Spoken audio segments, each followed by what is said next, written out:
ಎಲ್ಲರಿಗೂ ನಮಸ್ಕಾರ. ಸಬಿ ರುಚಿಗೆ ಸ್ವಾಗತ. ನಾನಿವತ್ತು ಮಿನಿ ಆಪಮ್ ಮಾಡ್ತಾಯಿದ್ದೀನಿ. ಈ ಒಂದು ಆಪಮನ್ನು ನಾವು ಬೆಳಿಗ್ಗೆ ಟಿಫನ್ಗೂ ಕೂಡ ಮಾಡ್ಕೋಬೋದು, ಸಂಜೆ ಸ್ನ್ಯಾಕ್ಸಾಗಿ ಕೂಡ ಇದನ್ನು ನಾವು ಮಾಡ್ಕೋಬೋದು. ತುಂಬಾ ಸೂಪರಾಗಿರುತ್ತೆ, ಮಕ್ಳಿಗಂತೂ ತುಂಬಾ ಇಷ್ಟ ಆಗುತ್ತೆ. ಈ ಒಂದು ರೆಸಿಪಿನ ಹೇಗೆ ಮಾಡೋದು ಅಂತ ನೋಡೋಣ. ಅದಕ್ಕಿಂತ ಮುಂಚೆ ನೀವು ನಮ್ಮ ಚಾನಲ್ಗೆ ಹೊಸಬರಾಗಿದ್ದರೆ ಇವಾಗಲೇ ನೀವು ಸಬ್ಸ್ಕ್ರೈಬ್ ಮಾಡಿ, ಪಕ್ಕದಲ್ಲಿರುವ ಬೆಲ್ಲೈಕನನ್ನು ಕೂಡ ಪ್ರೆಸ್ ಮಾಡಿ. ಅದು ಹೇಗೆ ಮಾಡೋದು ಅಂತ ನೋಡೋಣ.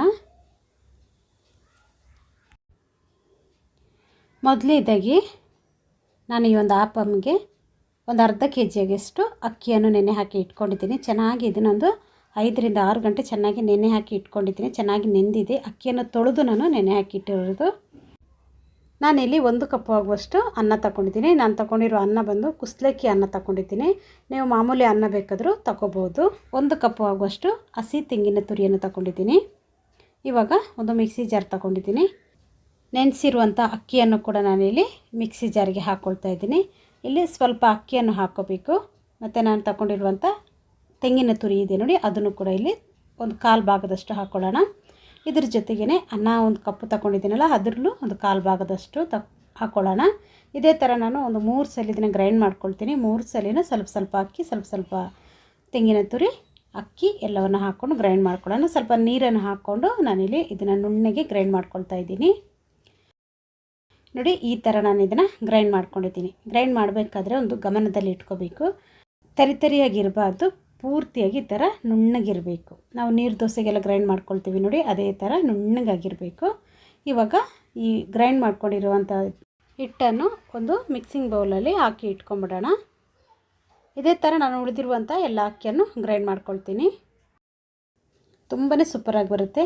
ಬೆಳಿಗ್ಗೆ ಟಿಫನ್ಗಂತೂ ತುಂಬಾ ಸಖತ್ತಾಗಿರುತ್ತೆ ಇದು. ಈ ಥರ ಒಂದು ರೆಸಿಪಿಯನ್ನು ನೀವು ಮಾಡ್ಕೊಳ್ಳಿ. ನೋಡಿ, ಇವಾಗ ನಾನು ಎಲ್ಲವನ್ನು ಇದೇ ಥರ ಗ್ರೈಂಡ್ ಮಾಡಿ ಇಟ್ಕೊಂಡಿದ್ದೀನಿ. ಇವಾಗ ಇದನ್ನು ಎಲ್ಲ ಗ್ರೈಂಡ್ ಮಾಡ್ಕೊಂಡಾದ್ಮೇಲೆ ಒಂದು ಸ್ವಲ್ಪ ನೀರನ್ನು ಸೇರಿಸ್ಕೊಂಡು ಇದನ್ನು ಚೆನ್ನಾಗಿ ಮಿಕ್ಸ್ ಮಾಡ್ಕೋಬೇಕು. ನಾವು ಮಾಮೂಲಿ ದೋಸೆ ಮಾಡ್ತೀವಿ ನೋಡಿ, ಆ ದೋಸೆ ಹಿಟ್ಟಿನ ಅದಕ್ಕಿಂತಲೂ ಸ್ವಲ್ಪ ತೆಳುವಾಗಿರಬೇಕು. ನಾವು ಇದನ್ನು ಕಲಸಿ ಇಡಬೇಕಾದ್ರೆ ನೋಡಿ, ನಾನು ತೋರಿಸ್ತೀನಿ ನಿಮಗೆ ಯಾವ ಒಂದು ಹದದಲ್ಲಿ ಇರಬೇಕು ಅಂತ. ನೋಡಿ, ಸೌಟ್ ಮೇಲೆ ಈ ಒಂದು ದಪ್ಪಕ್ಕಿದ್ದರೆ ಸಾಕಾಗುತ್ತೆ. ಇವಾಗ ಇದನ್ನು ಮುಚ್ಚಿ ನಾವು ಚೆನ್ನಾಗಿ ಒಂದು 5 ರಿಂದ 6 ಗಂಟೆ ಇದನ್ನು ಚೆನ್ನಾಗಿ ಉಬ್ಬಲಿಕ್ಕೆ ಬಿಟ್ಬಿಡೋಣ. ಇವಾಗ ನೋಡಿ, ಇದನ್ನು ನಾನು ಒಂದು 5 ರಿಂದ 6 ಗಂಟೆ ಚೆನ್ನಾಗಿ ಉಬ್ಬಲಿಕ್ಕೆ ಬಿಟ್ಟಿದ್ದೆ. ಉಬ್ಬಿದೆ ಕೂಡ, ಇದು ಸ್ವಲ್ಪ ಉಬ್ಬಿದೆ ನೋಡಿ, ಈ ಥರ ಉಬ್ಬಿ ಬರಬೇಕು. ಇವಾಗ ಇದನ್ನೊಮ್ಮೆ ಚೆನ್ನಾಗಿ ಮಿಕ್ಸ್ ಮಾಡ್ಕೊಳ್ಳೋಣ. ಅಕಸ್ಮಾತ್ ನಿಮಗೆ ಇಲ್ಲಿ ಹಿಟ್ಟು ಗಟ್ಟಿ ಆಯಿತು ಅಂದರೆ ನೀವು ಇಲ್ಲಿ ಸ್ವಲ್ಪ ನೀರನ್ನು ಕೂಡ ಸೇರಿಸ್ಕೊಂಡು ಇದನ್ನು ಕಲಿಸ್ಕೊಳ್ಳಿ. ಇವಾಗ ಚೆನ್ನಾಗಿ ಕಲಿಸ್ಕೊಂಡಾದಮೇಲೆ ನಾನಿಲ್ಲಿ ಒಂದು 3 ಸ್ಪೂನ್ ಆಗುವಷ್ಟು ಸಕ್ಕರೆಯನ್ನು ಸೇರಿಸ್ಕೊಳ್ತಾ ಇದ್ದೀನಿ. ರುಚಿಗೆ ತಕ್ಕಷ್ಟು ಉಪ್ಪನ್ನು ಹಾಕ್ಕೊಂಡು ಇದನ್ನು ಚೆನ್ನಾಗಿ ಮಿಕ್ಸ್ ಮಾಡ್ಕೊಳ್ಳೋಣ. ಸ್ವೀಟ್ ನೋಡ್ಕೊಳ್ಳಿ, ನಿಮಗೆ ಜಾಸ್ತಿ ಸ್ವೀಟ್ ಇಷ್ಟ ಅಂದರೆ ನೀವು ಇಲ್ಲಿ ಸಕ್ಕರೆ ಪ್ರಮಾಣವನ್ನು ಜಾಸ್ತಿ ಹಾಕ್ಕೊಳ್ಳಿ. ನಾನಿಲ್ಲಿ ಸ್ವಲ್ಪ ಕಡಿಮೆನೇ ಹಾಕ್ಕೊಂಡಿದ್ದೀನಿ. ನಾನು ಇದನ್ನು ಚಟ್ನಿಯಲ್ಲಿ ತಿನ್ನೋದ್ರಿಂದ ಸ್ವೀಟನ್ನು ಸ್ವಲ್ಪ ಕಡಿಮೆ ಮಾಡ್ಕೊಂಡಿದ್ದೀನಿ. ಇವಾಗ ಚೆನ್ನಾಗಿ ಕಲಿಸ್ಕೊಂಡಾದಮೇಲೆ ಪಡ್ಡು ಮಾಡುವಂಥ ತವವನ್ನು ಇಟ್ಕೊಂಡಿದ್ದೀನಿ. ತವ ಚೆನ್ನಾಗಿ ಬಿಸಿಯಾಗಲಿ. ಈ ತವಕ್ಕೆ ಎಣ್ಣೆ ಏನು ಹಾಕ್ಕೊಳ್ಳೋದು ಬೇಡ. ಎಣ್ಣೆ ಅಕಸ್ಮಾತ್ ಇದ್ರೂ ಅದನ್ನು ನೀಟಾಗಿ ಒರೆಸಿ ತೆಗೆದುಬಿಡಬೇಕು. ಇವಾಗ ನೋಡಿ, ಈ ಹಿಟ್ಟನ್ನು ನಾನು ಒಂದು ಅರ್ಧ ಭಾಗದಷ್ಟು ಹಾಕ್ಕೊಂಡಿದ್ದೀನಿ. ಅರ್ಧ ಭಾಗದಷ್ಟು ಹಾಕ್ಕೊಂಡ್ಮೇಲೆ ಈ ಒಂದು ಸೌಟಲ್ಲಿ ಸ್ವಲ್ಪ ಪ್ರೆಸ್ ಮಾಡಬೇಕು. ನೋಡಿ, ಈ ಥರ ಪ್ರೆಸ್ ಮಾಡಬೇಕು. ಈ ಥರ ಪ್ರೆಸ್ ಮಾಡಿ ಮಾಡೋದ್ರಿಂದ ಸೈಡಲ್ಲೆಲ್ಲ ಗರಿಗರಿಯಾಗಿ ಬರುತ್ತೆ. ಮಧ್ಯದಲ್ಲಿ ಹಿಟ್ಟು ಜಾಸ್ತಿ ಇರೋದ್ರಿಂದ ಸಾಫ್ಟಾಗಿ ಚೆನ್ನಾಗಿ ಬರುತ್ತೆ.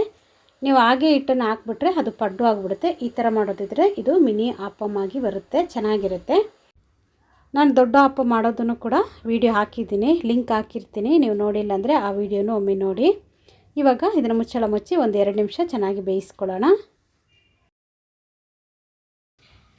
ಇವಾಗ ಒಂದು 2 ರಿಂದ 3 ನಿಮಿಷ ಬೇಯಿಸ್ಕೊಂಡಿದ್ದೀನಿ. ನೋಡಿ, ಸೈಡಲ್ಲೆಲ್ಲ ನೀಟಾಗಿ ಬಂದಿದೆ ನೋಡಿ. ಮಧ್ಯದಲ್ಲಿ ಸಾಫ್ಟಾಗಿರುತ್ತೆ. ಬೆಂದಿದೆಯಲ್ಲಿ ಅಂತ ಈ ಥರ ನೋಡ್ಕೊಳ್ಳಿ. ಒಮ್ಮೆ ಈ ಥರ ಸ್ಪೂನಲ್ಲಿ ಮೆತ್ಕೊಳ್ತು ಅಂದರೆ ಇನ್ನೂ ಒಂದು 2 ನಿಮಿಷ ಆಗಿ ಬಿಟ್ಬಿಡಿ, ಆವಾಗ ಚೆನ್ನಾಗಿ ಬೆಂದಿರುತ್ತೆ. ಬೆಂದ ಮೇಲೆ ನಾವು ಈ ಥರ ನೀಟಾಗಿ ಇದನ್ನು ತೆಕ್ಕೊಂಬಿಡೋಣ. ಪುಟ್ಟದಾಗಿ ತುಂಬಾ ಚೆನ್ನಾಗಿರುತ್ತೆ. ನಾವು ತೆಂಗಿನಕಾಯೆಲ್ಲ ಹಾಕಿ ಮಾಡಿದ್ರಿಂದ ಟೇಸ್ಟ್ ಅಂತೂ ತುಂಬಾ ಚೆನ್ನಾಗಿರುತ್ತೆ.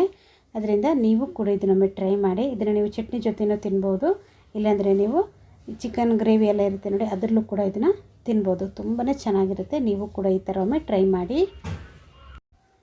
ನೋಡಿದ್ರಲ್ವ ಎಷ್ಟೊಂದು ಸುಲಭವಾಗಿ ನಾವು ಮಿನಿ ಆಪಮ್ನ ಮಾಡ್ಕೊಂಡಿದ್ದೀವಿ ಅಂತ. ಈ ವಿಡಿಯೋ ನಿಮಗೆ ಇಷ್ಟ ಆಯಿತು ಅಂದರೆ ಲೈಕ್ ಮಾಡಿ, ಶೇರ್ ಮಾಡಿ, ಸಬ್ಸ್ಕ್ರೈಬ್ ಮಾಡಿ. ವಿಡಿಯೋ ನೋಡಿದ್ದಕ್ಕಾಗಿ ಧನ್ಯವಾದಗಳು. ನಾನು ಸಬಿ.